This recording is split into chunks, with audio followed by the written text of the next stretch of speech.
Տիկին Ազարյան, ինչպես կգնահատեք քարոզարշավի ընթացքը եւ մասնավորապես Ավանում։ Կարելի է հարցին պատասխանել հետևյալ կերպ, տեսախցիկը պտտել, շուրջ բոլորը, տեսնել մարդկանց հոծ բազմությունը, թե ինչ ուրախ դրական մթնոլորտ է տիրում եւ ես վերջին օրերին համեմատականներ տանելով նույնիսկ 21 թվականի մեր ընտրությունների հետ ունեցել ենք նաեւ քաղաքապետի թիմ ընտրություններ անհամեմատ կարելի է ուրախ քարոզարշավ է տեղի ունենում, որը ուղղակի անհնար է հերքել։ Մենք տեսնում ենք նույնիսկ տարիքով փոքր, մասնակիցների, քաղաքացիների ներգրավվածությունը ինչ աննախադեպ է, երբ պարզապես նույնիսկ երեխաները դպրոցահասակ ցանկություն են հայտնում վարչապետին տեսնել, ողջունել իրենց առաջարկները, ցանկություններով դիմել հենց անձամբ վարչապետին, ստանալ իրենց բաժին քարտեզները, հատկապես երբ մոտենում են վարչապետին, սա նաև մի բանի մասին է խոսում, որ այս երեխաները գիտեն, թե ուր պիտի հասցեագրեն իրենց երազանքները, ցանկությունները, վերջապես կա պետություն, կա կառավարություն, որը ականջալուր է երեխան փոքր տարիքի մանկահասակ երեխաներից սկսած մինչև մեր մեծահասակ քաղաքացիների խնդիրներին ականջալուր է։ Սա շատ կարևոր ցուցիչ է կարծում։ Իսկ ընդհանրապես տեսնում եք ինչ ուրախ մթնոլորտում է անցնում Ավանի մասին, արդեն 10 օրից ավել մեր քարոզարշավը ընթանում է, վստահաբար կարող եմ արձանագրել, որ չենք ունեցել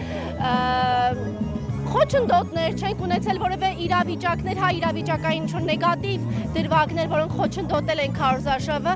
անցնում են, նորից եմ կրկնում, աննախադեպ եւ նույնիսկ հաճելիորեն զարմացած ենք, որ այսքան դրական է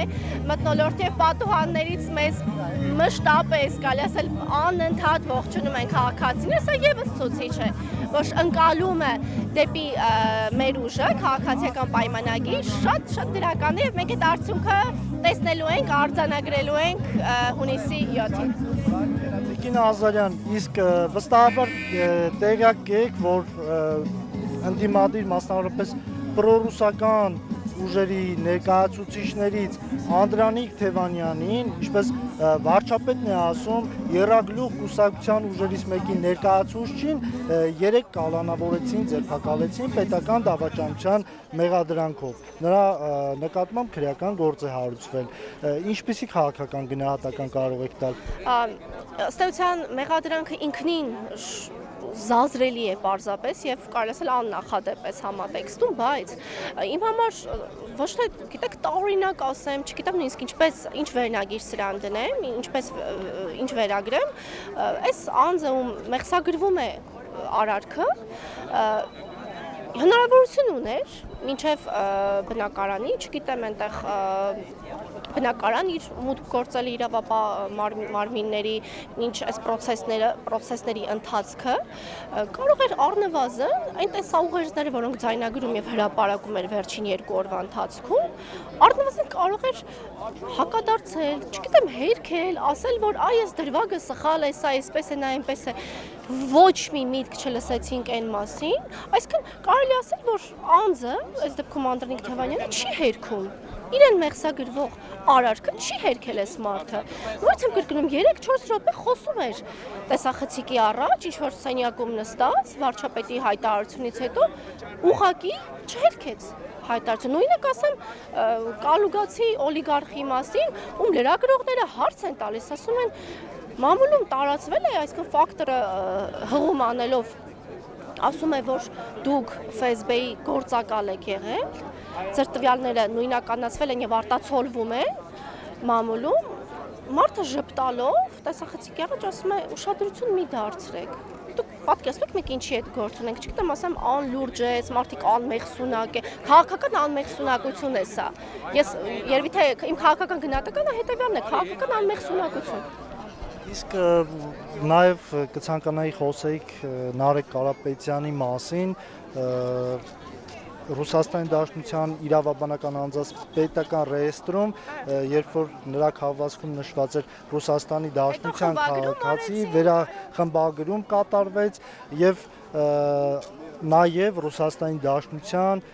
պաշտոնական մարմինների կողմից արձագանք հնչեց։ Այս մասին ինչ կասեք, ինչ եք կարծում։ Գիտեք, որն է զավեշ տալի, որ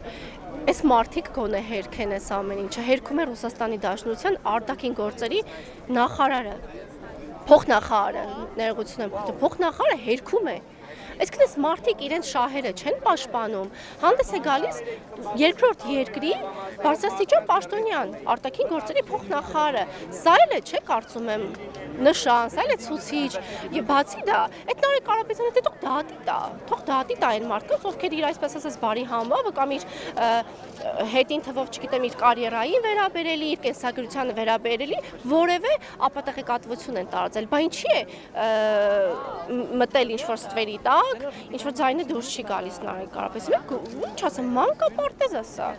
Այս մարդիկ այնքան հեռու են այս քաղաքական գործընթացներից եւ նորից եմ կրկնում, այս մարդիկ երկիրը, պետությունը պատկերացնում են մի հատ մեծ կատնամթերքի գործարան, պայմանական։ Իրենք էլ գալու են այստեղ փող աշխատելու, ինչպես ասած, իրենց հորեղբայրը, իրենց հովանավորը քաղաքական, իրենց, չգիտեմ, ենթադրյալ ցուցակի հիպոթետիկ առաջին համարում պատկերացնում են ինչը, այո, նաև դա հնարավոր չէ։ Էլ ոնց ասենք, որ այս մարդիկ անլուրջ են այն համատեքստում, որ սահմանադրությունը մեր հստակ սևով սպիտակին ամրագրված է, որ այդ մարդը չի կարող հավակնել ոչ պատգամավոր դառնալուն, առավելևս ոչ վարչապետ դառնալուն։ Այս մարդիկ 7 երկ գիտեն, 7 էլ դրա մասին կարևոր որ հավատում են իրենց ասածին, սա է զավեշ տալի։ Թողնենք